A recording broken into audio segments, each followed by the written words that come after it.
Praise be to Jesus. Let's see here. Networks of homosexuals in the church protect their own. This was said by a left-wing Catholic magazine. A former religious editor of Newsweek has published an article in a liberal Catholic magazine about networks of sexually active homosexual priests and prelates in the Catholic Church. Kenneth L. Woodward, an award-winning journalist, editor, and author, acknowledged in an article written for the left-leaning Commonwealth magazine that homosexuality has played a role in the clerical sexual abuse scandals and their cover-ups. In Woodward's essays, called Double Lives, he discussed the outing of Archbishop Theodore McCarrick as a sexual predator and alleges that sexually active homosexual clerics protect each other. It wasn't just clericalism that allowed McCarrick to abuse seminarians and young priests for decades, even though his behavior was widely known within clerical circles, he wrote. And it wasn't just his ecclesiastical clout that provided him protection. It was networks, too. By networks, I mean groups of gay priests, diocesan and religious, who encouraged the sexual grooming of seminarians and younger priests, and who themselves lead double lives, breaking their vows of chastity while ministering to the laity and staffing the various bureaucracies of the church, Woodward continued. The veteran religious affairs journalist said he had heard about such networks throughout his almost 40-year career at Newsweek. During the nearly 40 decades I spent writing about religion for Newsweek, I heard numerous tales of lavender lobbies in certain seminaries and chanceries, told mostly by straight men who had abandoned their priestly vocations after encountering them, he wrote.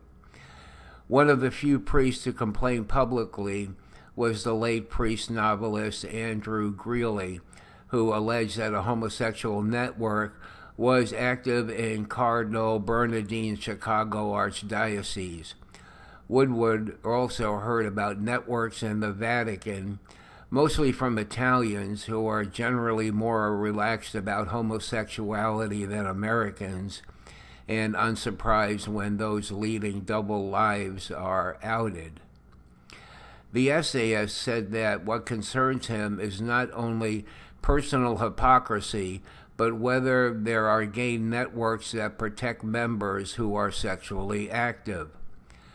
Woodward was thinking specifically of the late Cardinal John J. Wright, whose Pittsburgh diocese was reputed to be a haven for actively gay clerics.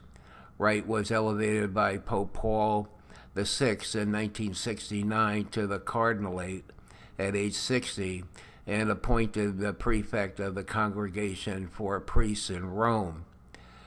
After that, Woodward began to hear stories of Wright living semi-secretly with a younger lover. However, it is Wright's relationship with another younger man that is of greater concern to the veteran journalist. What interests me now is not the private details of Wright's double life, but whether it influenced how he ran the congregation overseeing the selection, training, and formation of the clergy, Woodward wrote.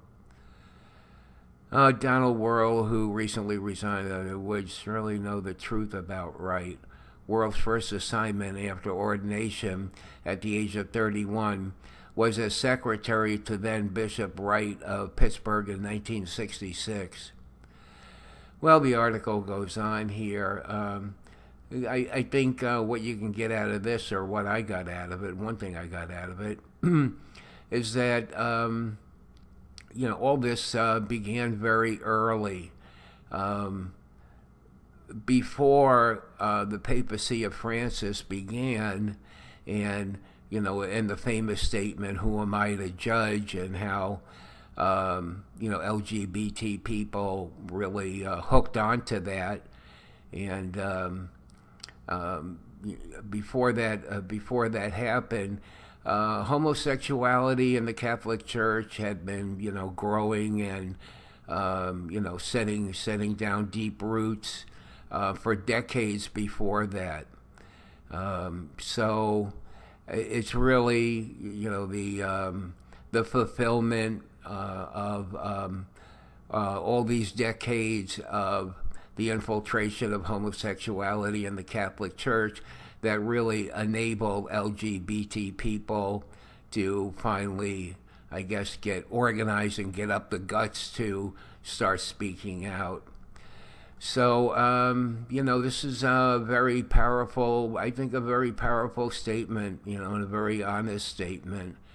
And we see that none of this is new, which isn't really news to us, but it's just more information that should reinforce our thinking about what's going on.